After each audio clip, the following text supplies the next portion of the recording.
Well, hello there.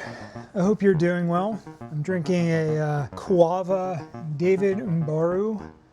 It's a Kenyan coffee with some rhubarb and cacao nib flavoring. It's got a hint of bitterness from the cacao nib type flavors. It's got some rhubarb taste at the end, and it's got a definite through line of sweetness. And as it cools down, it actually gets sweeter. It's one of those coffees that you can drink really sugar-free and it will still taste incredibly sweet. I really like this type of coffee.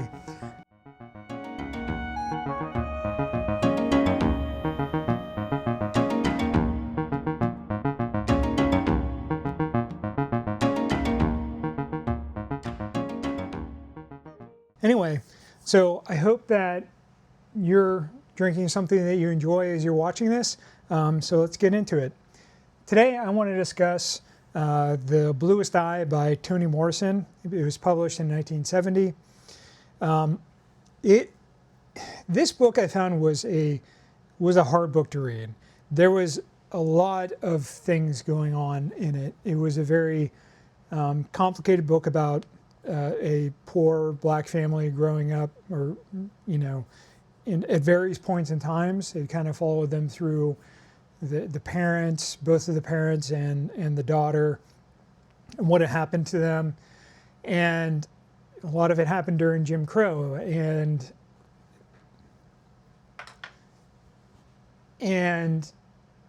Jim Crow really sucked. And these folks went through a lot of things in this book. It wasn't a very long book, especially not by a lot of today's standards, but it really hit hard. And then we're also going to talk about two other books. First one is called Algorithms of Oppression. And this one is about how search engines reinforce oppression and how the algorithms that back them are built by people who don't think about race and how that can lead to oppressive behavior. And the second one is Race After Technology by Ruha Benjamin. The first one is by Safiya Noble. This one is by Ruha Benjamin. I really like this book. I actually read them in like these. You can kind of read these two as like the Algorithms of Oppression was written first, and Race After Technology is kind of a spiritual sequel. I read them in reverse order, and I got a lot out of reading them that way, but I'm sure that there's value in reading them in the proper order. So Algorithms of Oppression came out in February of 2018, and Race After Technology came out in June of 2019. So like I said, Ruha Benjamin kind of expands on Safiya Noble's ideas. And this one really kind of starts out because Noble is a professor, and she was looking at how her daughter was using the internet and what she was seeing in terms of what search engines were producing whenever they would search for, when her daughter would search for black girls with her friends. It was not great. It was usually sexualized in a way that searching for white girls wouldn't be. And so this one kind of builds on top of that, expanding into other types of technologies and how the past oppression feeds directly into algorithms that are technically colorblind. Insurance is one that she talks about quite a bit in this book, because zip codes are related to areas that were redlined. Redlining, if you're not familiar with, is where black communities were literally redlined into. There's oppressed home values there. There's considered higher crime, they're higher risk. And so because of that, home prices are depressed, insurance prices are higher, and even though you may not be black living in that area, you're going to be assumed to be black because that is the general population in that area, at least until it gentrifies. And then, of course, all those people are going to be pushed out.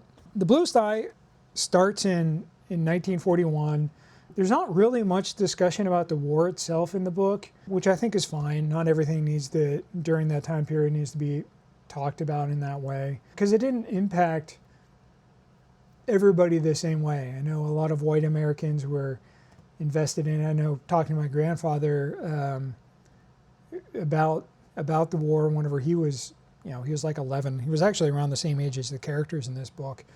He was really wanted to have been able to fight in the war, but that's not really a topic that's discussed for these characters because it is so remote for them, and the distance from what being an American means for them is pretty intense. I think that this book does a really good job. Again, the Bluest does a really good job describing generational trauma. And I know as a white person that can be a difficult concept to understand because, I know from my family, my great-grandfather on both sides of on like my grandpa's side, both of his parents, they were pretty much immigrants. I know my great-grandfather on my grandfather's side didn't really speak much English. My great-grandmother on my grandfather, the same on the Capsar side of things, she was an immigrant from Germany. She spoke very little English. And they came over during the interwar period, I believe. Like, the generational trauma for my family would be very different because clearly there was some aspect of fleeing the homeland or leaving and immigrating to a better place. So there's a different perception about all of that, and especially for families that have been in the U.S. for a very long time. They don't understand generational trauma, and this book does a good job because it really highlights how recently to 1941 slavery was. At one point, Charlie, the main character, the main character's father, the protagonist's father, he's also a protagonist. He's meeting with a guy who was emancipated and telling stories about emancipation. And that's just like someone who's just, like 30 years older than Charlie. It's pretty incredible. And this book also provides a context of what urban decay is, which, I've heard of white flight and heard about it from things like City Beautiful and Not Just Bikes and YouTube channels like that talk about the urban fabric and how things decayed and how we used to have streetcar cities and then over time a lot of white folks moved out to the suburbs and poor black folks moved into the city core, and some of that disparity is really on display here with this book, where Piccolo Breedlove, she's the main character, not necessarily a protagonist. I mean, I called her a protagonist earlier, but she kind of just gets pulled along in the story. She doesn't really have a lot of agency herself, and that is a kind of a critical part of the book. And I think that there's a lot of loss of agency that kind of digs into this generational trauma. I know for my book, Goat's Legacy, I have an intentional portion in there where the main character doesn't have agency and people around him are making choices, and that is because of the trauma that he's interacted with or he's been inflicted with. And for these characters, I think that there's some of that as well, where they lose a lot of their agencies within their own lives because of the trauma that they've experienced, both living among white people, moving from place to place, living in poverty, and then being powerless, and then having relational abuse within each other. The very beginning of the book starts with Piccolo moving in with two of the other main characters, Claudia McTeer and Frida. I would say Claudia is kind of the narrator, or she is the narrator the whole way through. She has the most sense of agency, and I think she's a great character, very interesting. And they are really the only two positive influences on Piccolo the entire book. She's mocked by other black people, and she is pretty well tormented by Maureen Peel, who's a traditionally attractive white female with blonde hair, blue eyes, that sort of thing. The interesting thing about this book is that the idea of the bluest eye had haunted Toni Morrison from her youth. She wrote a foreword in the section of the book that I got, where one of her friends said that she wished she had blue eyes. And now, as someone who has blue eyes, I will never understand that. I personally love brown eyes. My wife has beautiful brown eyes. So I also don't really understand the desire to have it, but that's an inherent bias that I know that I can't really understand, because the people who are considered conventionally attractive, I look like them. And so I understand that is a source of privilege, and that there are people who don't want to look like they do because they're not being shown that as being beautiful or shown that as being a powerful person, and that only blonde hair, blue eyed people are considered attractive. And I was a blonde haired, blue eyed child, and so I definitely know I had a lot of that. So Piccola believes that is kind of that voice of that character that of that person that Toni Morrison knew as a child, where Piccolo believes that blue eyes are the only thing that are beautiful, and she is obsessed with getting blue eyes. It's tragic. And Pauline Breedlove is Piccolo's mother, and she has a very tragic story as well. So her tragedy starts when she's very young, and she gets tetanus in her foot, and it basically kills most of the functionality in her foot. She kind of has a club. It's not necessarily a club foot, but it doesn't develop correctly. It doesn't seem like it has proper functionality. She has like a flat arc, and it kind of flops along. It really impacted her, even if she didn't recognize it as much. She blamed her ugliness on like losing one of her teeth. She had a cavity that she never got taken care of. And so she just thinks she over time thinks she's grotesquely ugly, as she is trained into thinking that by movies, because she loves going to movies and sees beautiful people in it, especially from Gone with the Wind. And Charlie, Piccolo's father, is a very tragic figure. He's abandoned at 4 years old. He's raised by an aunt who dies whenever he's very young, at about 11. His very first sexual experience, he's very young, like 11 or 12. He is caught by some racist white men and forced to perform for them. It really scars him. And at first, Charlie becomes a misogynist, and then eventually directs that hatred towards white people, which, it's fair. I mean, like, they called him the N-word. They called him the C word, which I don't like saying that in this context. I definitely shouldn't be saying it. And they just laughed as they saw him having sex with this girl, and it really scarred him in a lot of ways. And he hated himself. He hated the woman that he was having sex with. He hated Pauline eventually, and sex was always something that was tarnished by this racist behavior, this abuse at these white men with a flashlight shining on him, that he could never get away from, that he couldn't save his female companion from. That trauma is eventually turned on Piccolo, and it actually starts at the very beginning of the book, where Piccolo has a stillborn baby, and it kind of like is out of chronological order. But from the very beginning, that Charlie, raped Piccolo, and she got pregnant from it, and then her mother beat her for being raped by Charlie. The abuse really shattered Piccolo's mind. She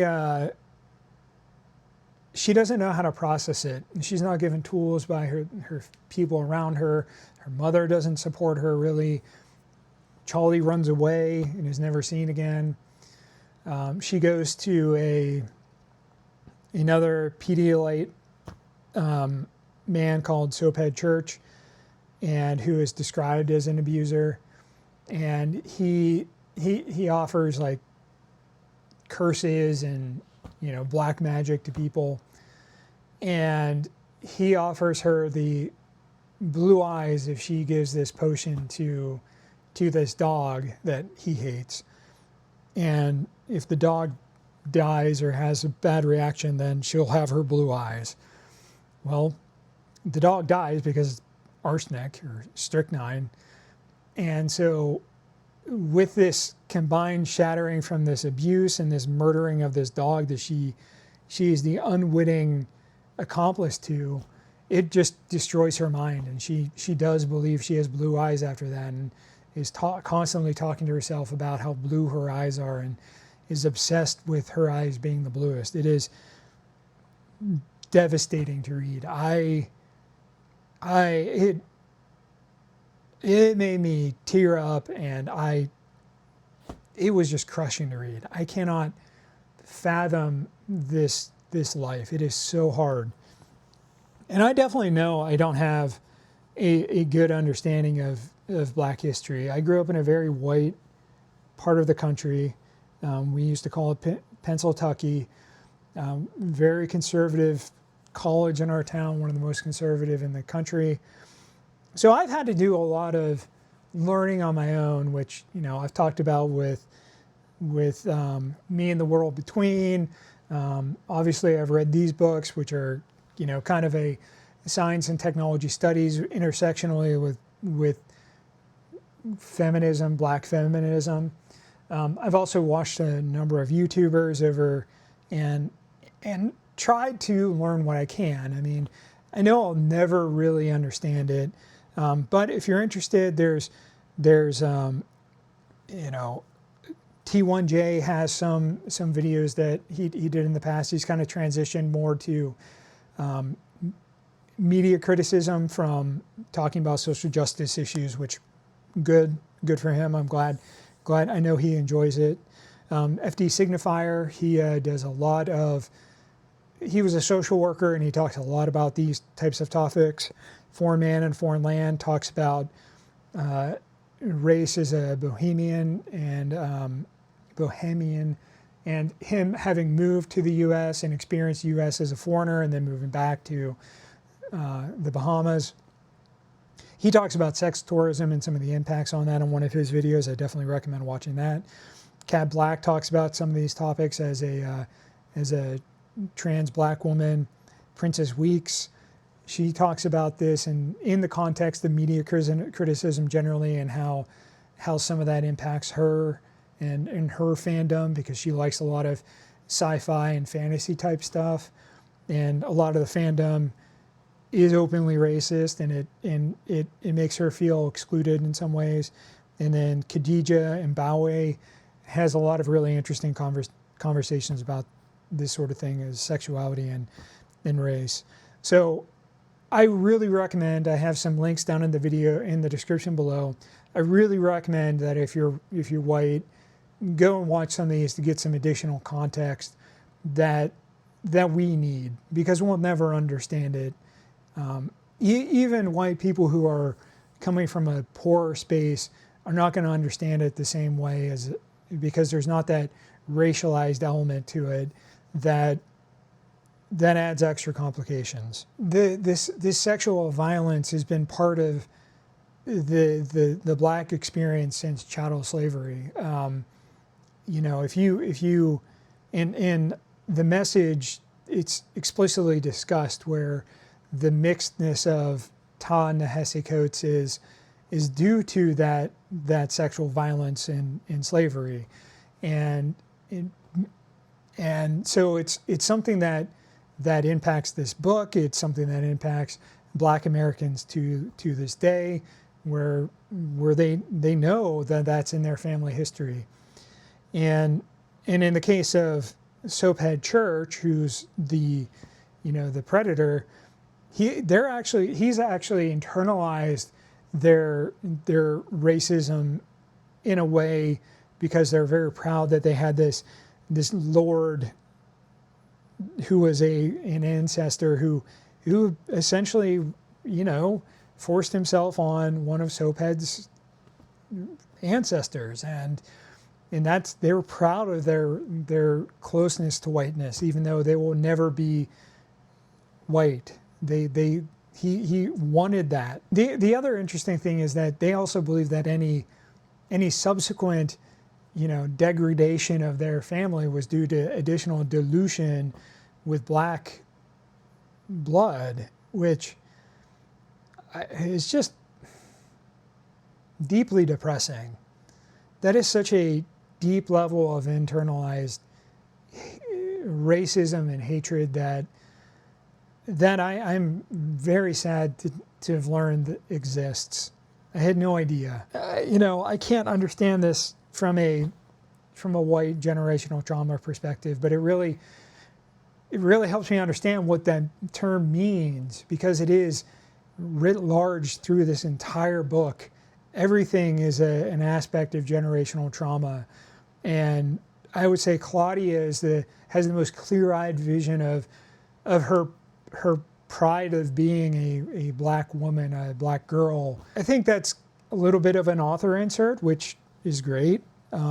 Sophia Noble, I hope I'm saying her name right. I feel really bad about not knowing if that's correct or not. She really, like I said before, she began her investigation when she saw her daughter investigating black girls, and it really is a problem. There's a number of images, and here's a couple from the book that it really highlights how sexualized black women are and black children. And if there's a search for black boys or 3 black teenagers, it's generally mugshots. And here's an example of that with a similar sort of picture of 3 white teenagers, and there's just kids holding a football or sports ball or whatever. And that is feeding into that fear, that understanding that of completely incorrect understanding that there's so much crime in the black community that you search for black teenagers, you only find criminals. And that reinforces that, and that is an ugly thing to be reinforcing. And because the tech industry is so white, there's nobody that is looking for these sorts of biases. Even now, the biases have just moved from the AI algorithm, or from search engine algorithms to AI, where women, if you ask for, there was a video I saw of an Asian woman who had this AI image take her picture, and it dramatically sexualized it, almost in an anime sexualized way. And the reference image was her fully clothed. It wasn't like she was wearing a bikini or anything like that. If she put in a white woman, though, they weren't sexualized in the same way. And I think it happened the same way with black women. And of course, that's because of the data sets. If the AI algorithms were searching for Asian women or black girls, and everything was tagged that was sexualized, well, that's what's going to be fed into the algorithm. And there's no corrective behavior in that so that people can really see themselves in these images. And that is a huge problem. That is only going to continue to get worse as these algorithms feed into themselves. Ruha Benjamin kind of expands on this and kind of talks about some of these broader trends. Obviously, 2019 is before the AI boom, but she's already talking about these data sets. In one of the videos that I watched of her give a talk, she does show a clip, and here's a clip of it. Come to your honey. Two black? Two black. Yeah. So what I'll Come do... again. Come again, Sashi. No. You two back over way. What I have to do to get what you have to do this is how racialist thing is. Yeah. I have to use that piece of white.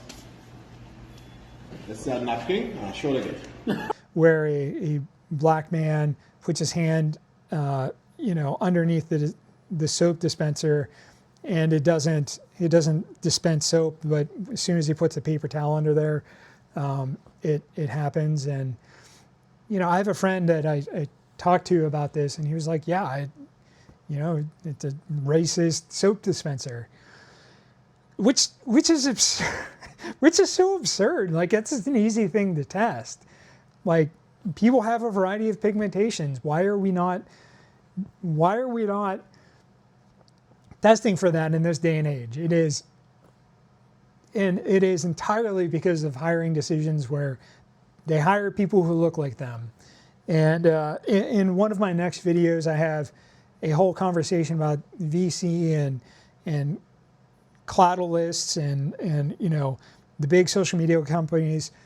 So I'll touch on that a little bit more, but a lot of it comes down to VC support companies that look like them, the VC funders, and those 90% of them are white men that look like me. And so, at those companies, those people hire people like that look like them. So there's a selection bias the whole way down, starting at the VC and the funding mechanisms. Even though that most AI that we think about now is generative AI, facial recognition algorithms is still machine learning, and it is still artificial intelligence. It uses the same sort of mechanism to tag things. And so they both talk about how that is something of a eugenics experiment or a eugenics tool, because it misidentifies black women as men. It leads to more proper identification of white men or white women. Black men are often misidentified as other men, so you put them through somewhat like this. This happens a lot for crime, where a black man is misidentified because of facial. Well, for one, witnesses are biased, and then also they'll put a picture through for facial recognition, and because of the way film was originally defined and the way things are white balanced for white people. Here's the original Cheryl, I think it is, from Kodak, that kind of indicates how you do white balancing to optimize her face. Now, they did add a version later, about a decade later, that had a number of women in it that were of different color tones. But even now, with modern cameras, there's always conversations about how do, Marquise Brownlee does this a lot. He'll take pictures of himself under various light condition to see how the camera works, and it doesn't always work great. And of course, sometimes that goes the other way for some white folks. It would be more likely that the camera was white balanced for her than for anybody else. Since Pauline was watching movies that were filmed basically white balanced for white people, even in Gone with the Wind, where there are some black characters, they are going to be very difficult to see. They're going to be very, very much darker. They're not going to look like who they are. That is a problem, because it's a problem because people should look like how they look in the real world in film. And I think this is a very true, I'm glad to learn that this was in a concerted effort called Black is Beautiful, because there are beautiful black people out there.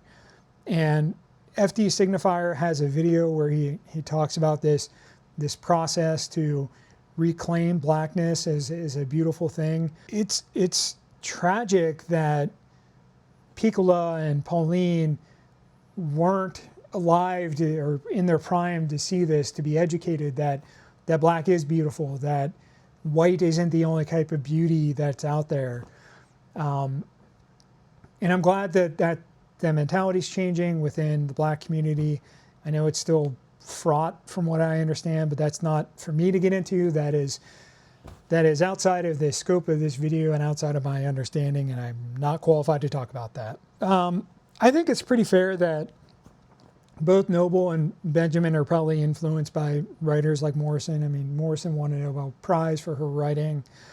And since they both root their writing in intersectional feminism, and Morrison writes about intersectional feminism, even if it wasn't really the dominant feminism at the time, I think it's pretty clear that Claudia is a intersectional feminist, where she cares about femininity and blackness and how those and class and how those kind of all interrelate to create the structures that she's living in, and why she has some solidarity as much as she can with Piccola, because of that. They're both relatively poor, they're both black, they're both girls, and she is disgusted by her black classmates that are mocking Piccola, and really does try to defend her. The Bluest Eye does a good job explaining what Jim Crow is. I know that there are people these days who don't believe that Jim Crow was a thing because it's not well taught. And right now, the Trump administration and Elon Musk are trying to destroy DEI, and it's kind of become it's the replacement for the N-word, and it's just disgusting.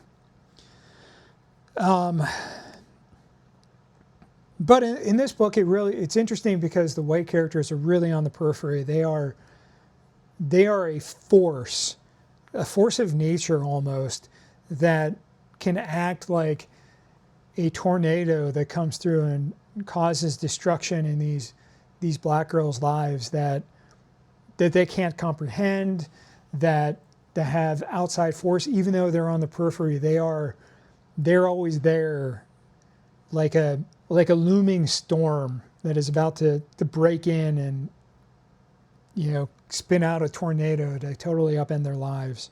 It's hard to read, especially when the three girls go and they visit Pauline at work, and they accidentally destroy a pie. And this little white girl comes out and is like, "Oh, Polly, are you going to make us another pie?" And she's like, "Yes, of course. Don't worry about those girls. They don't mean nothing." And Pauline feels like she has more care for that white girl than she does for her own daughter, and it is heart-wrenching. As I said, I think that we need to really be thinking about reading books like these. I think that reading and implementing and thinking about these is praxis. I think becoming more empathetic is important right now, especially when you have people like Elon Musk saying things like empathy is the downfall of Western civilization, or a weakness of Western civilization. We really need to practice empathy. We need to reach out and grasp the hand of the people who need help. And it is our responsibility to, especially if you're in a privileged position and I know that I am, to support causes to try and raise up people to pay taxes and encourage people to pay their taxes for helping the homeless or giving money to a food bank. People are suffering, and there's going to be more suffering over the next couple years.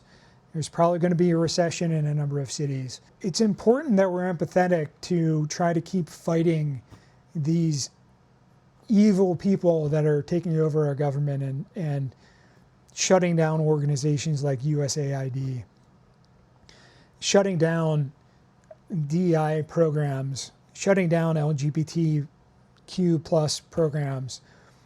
We need to be empathetic because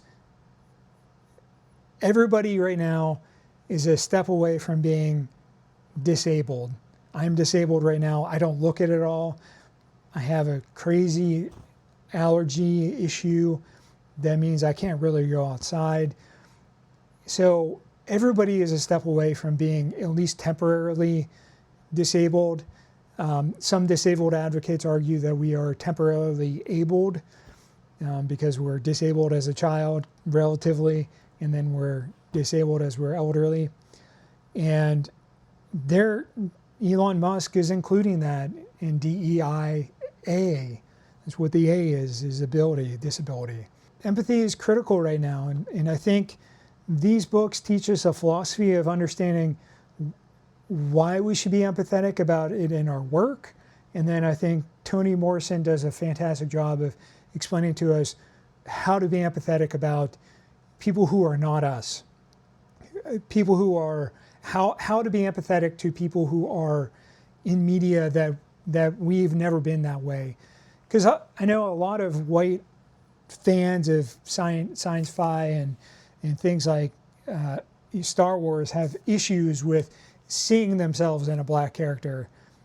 I think Toni Morrison helps teach us how to do that. And I think people need to read it so they can learn how to do that if they cannot.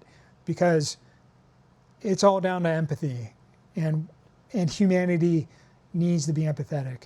So I hope that you enjoyed this discussion.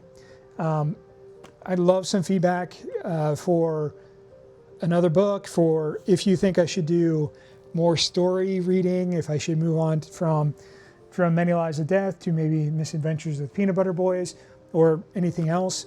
Really appreciate your feedback, and I hope you have a good day. Thank you.